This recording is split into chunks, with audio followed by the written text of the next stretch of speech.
I love this. This is from End Wokeness.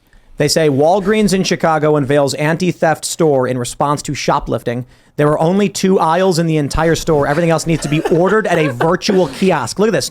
You walk in and there's virtual kiosks where it says shop our full selection. You can't actually touch any of the products. So there's pickup. There's iPads, I guess, where you can order what you want and then someone brings it to you. That's how bad things are getting. That's so hateful of Amazon. those Walgreens franchise owners. Chicago. Coming to San Francisco soon. Yeah, in San Francisco, they were putting everything behind glass-locked cabinets. Well, that's what happens when you decriminalize theft under $900. Yes. That's crazy. It's funny how we talked about that when they did it. They said anything under $1,000 will be decriminalized, and we're like, oh, this is going to result in lots of shoplifting. And then what happens? Videos of people shoving things into garbage bags. Yeah. Stores closing. Every retail store is leaving. I think Whole Foods left. Target left too, didn't they? Maybe not enough children shut down a bunch. But A bunch of people. Well, isn't it hilarious that the media loses their mind when people decide not to shop at Target, but when people actively steal in droves from other chains, it's totally fine or it's not worthy of our attention. Well, it's like people don't shop at Target. They're like, this is civilizational collapse. And then in San Francisco, people are just walking out of the store with $800 worth of crap and not getting in trouble for it. Did you read the internal memo? Normal. That's how it should be. For Target, the internal memo that was sent out by corporate, I think Benny Johnson leaked it, but the internal memo, it basically brands what was happening to Target as like a corporate January 6th. And they're like, yes. They're like, when did you January 6th? A couple days ago. 3 days ago. Yeah. 3 days ago? Yeah.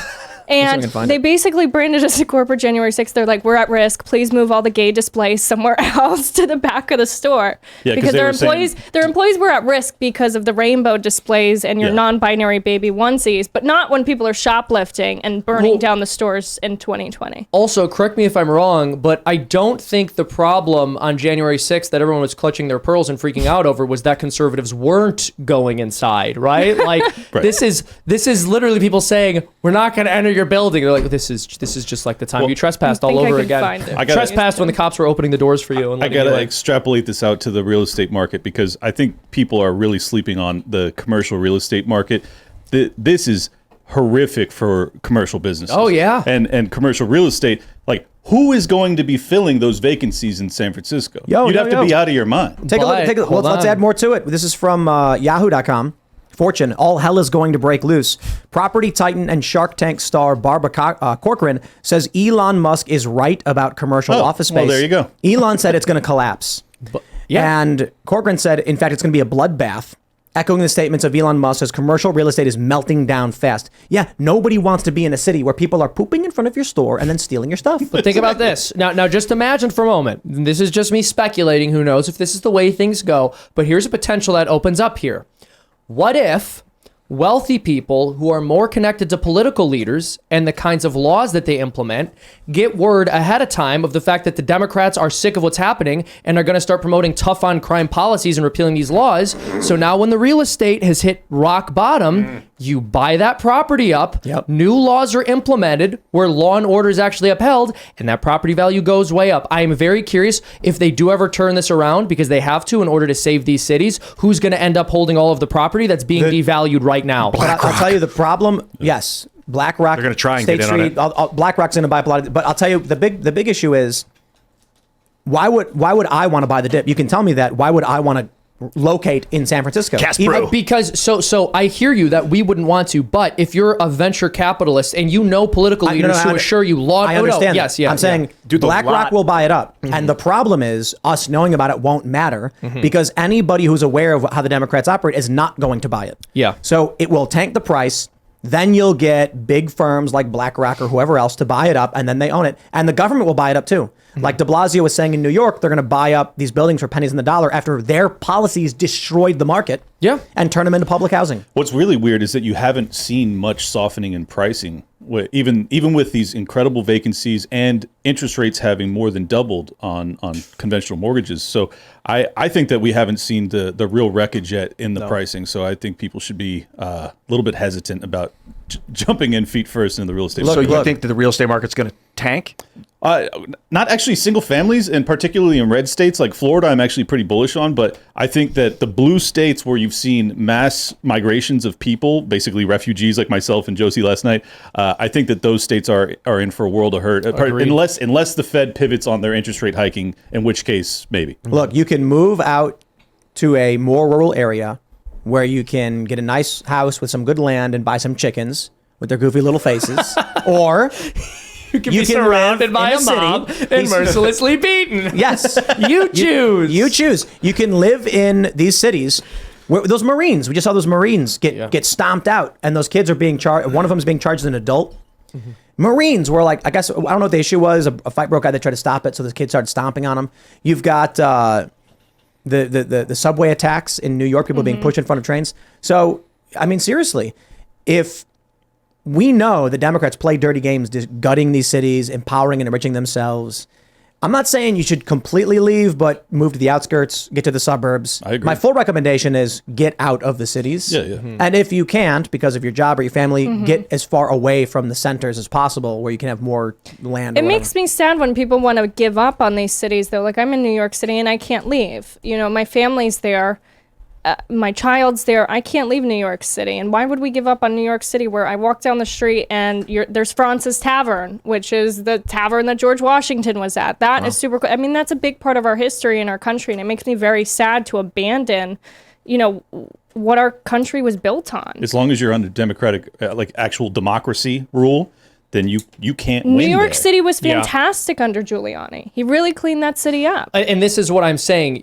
I think at some point, if they're interested in turning these places around, I think there's a question of whether this is just total collapse of these areas. But I see the possibility of what happened in the past occurring, where you do have some tough on crime leader being elected to power in these very blue cities and states, and they sort of turn these cities around. Yeah, it only has to happen once in one city, and that'll set a precedent, and everyone else will be like, whoa. It is out of control, though, and it's a lot of this decriminalization, too. I was talking to you guys before the show. I have like a crackhead spawn point outside of my building, but there's this one guy, really, and there's this one guy, I'm not making this up, he always is assaulting people and threatening people with a cane, and every now and then he gets arrested, and then he's back like a couple of weeks later, doing the same thing. But that's the purpose There's a of law viral enforcement, video. is to make someone disappear for 3 days and then put them back in the same spot. There's a viral So video he's back. where someone is filming a tent in front of their apartment or whatever, and the guy's waving a knife and stabbing the wall and threatening people. Yeah. And they're like, he does this every day, and they can't or won't do anything about it. And they're so mean, too. I try, usually I ignore them, but there was one The outside. violent crackheads are nice to you? Well, I don't know why I offer. This one guy was like on the verge of tears talking about how he was hungry. And so when I went into CVS, I got him a water and a sandwich, and I go to give it to him. And he goes, "Nah, B, I need money, not a sandwich." And he's just nasty for no reason. Food's free. You go behind a Wendy's at night and there's burgers. You go behind a bagel shop at noon and there's bagels. They don't need food. He didn't take the food you gave him? He didn't take it? No. He said, "Nah, B, I don't need that. I need money, not a sandwich." After he was screaming that he was hungry? Yes, he was like on the verge of tears. And then by the time I came out, he wasn't hungry. Dude, Maybe he got fed. You don't know. Dude, that's the problem with humans, man. Humans, when they're in a good place, are pretty phenomenal creatures. But when they're not, when they're crazy, when they're desperate, when they're out of their blazing high or drunk, they're like dangerous wild creatures with opposable thumbs and smart enough to think about how they can get you tomorrow. What's fascinating, though, is that they're not desperate when it comes to nutrition or nourishment. Like, they can get food. You don't see anybody starving, really, in America. So it's a different problem that we need to address, because we're in, if anything, we're dealing with overabundance. We have so much at our disposal, but then you have these homeless people that go down this path of rampant drug addiction.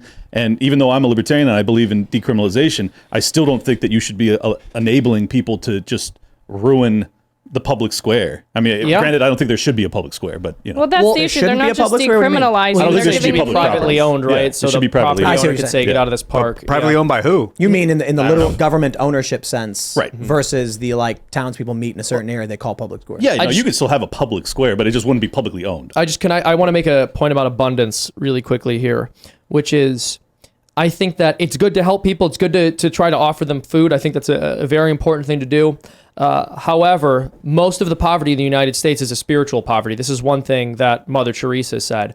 We want to go feed people in other worlds or in other parts of the world, but like we're not interested in giving people the kind of sustenance they need to have healthy lives, to be members of a community that's fulfilling, to have careers where they really feel like they're making a difference, and most importantly, really being part of a religious structure and praising God. People not having these things causes them to fall apart, and we don't want to acknowledge that, because our philosophy is if you just throw enough matter and rearrange material things enough, you'll solve all of the problems, and it's not true. You know what I started doing? It's not just matter. There's a spiritual component to us that has to be fed. Clearly. It's cultural cohesion. And that can exist in a lot of forms, some good, some bad. But we used to have cultural cohesion in this country, and now we don't. I found if I'm walking past people on the street in a city, the desperate people, poor people, they'll be asking for money. I give them a handshake and like eye contact, and they're so much happier than if I give them a buck. Every time, like the dollar, it's like I'm just a piece of crap that like facilitated more of their misery, but like actual contact seems like what they're missing. Thanks for watching this clip from the Timcast IRL podcast. Hang out with us live Monday through Friday at 8 p.m. and become a member over at timcast.com for uncensored, members-only shows exclusive. Thanks for hanging out, and we'll see you all next time.